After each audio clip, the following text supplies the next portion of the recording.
It was 4:47 in the morning, and I was sitting on my bathroom floor for the third night that week, heart racing over nothing I could actually name. I'd prayed the same prayer every one of those nights. Fix this, God. Take it away. And every one of those mornings, it was still there, waiting for me. By that third week of it, I tried everything I knew to try. I'd taped a verse to my bathroom mirror. I'd played worship music low on repeat while I fell asleep.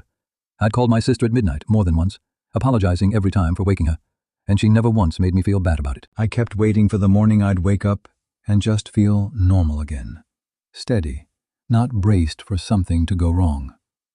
That morning never came. I got good at hiding it, though. I could sit across from a friend at coffee, laughing at the right moments, while my hands stayed cold and my chest stayed tight the entire time. Nobody at my small group knew. I made sure of that. I'd become fluent in looking fine while quietly falling apart, and some tired part of me was almost proud of how convincing I'd gotten. What I couldn't say out loud yet, not even to God, was that some small, stubborn part of me had started to wonder if my faith just wasn't strong enough. If other people prayed this prayer once and it worked, and mine kept not working because something in me was broken in a way prayer couldn't reach. So that particular morning, sitting on the cold tile with my knees pulled up to my chest, I didn't pray my usual prayer. I didn't ask God to fix it. I just said out loud to an empty bathroom, I don't know how to carry this anymore. And something about saying it that plainly, not asking for a miracle, just telling the truth, was the first quiet moment I'd had in weeks. There's a verse I'd read 100 times before that morning and never actually heard until then. Peter writes, "Cast all your anxiety on him because he cares for you." 1 Peter 5:7. Peter wrote those words to Christians who were scattered, exiled, and living under real threat. People who had far more reason to be anxious than a 4 a.m. bathroom floor. He doesn't tell them to make the anxiety disappear.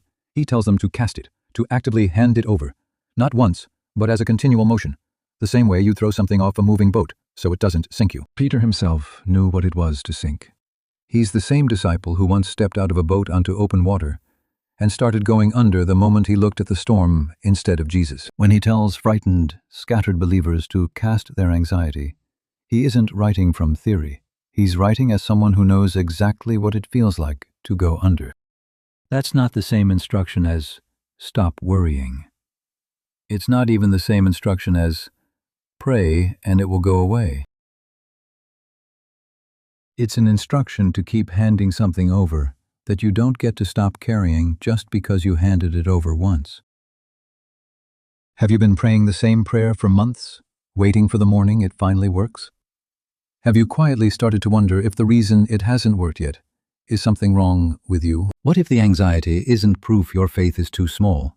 What if it's just the thing you're being asked to keep casting over and over for as long as it takes? Let's pray.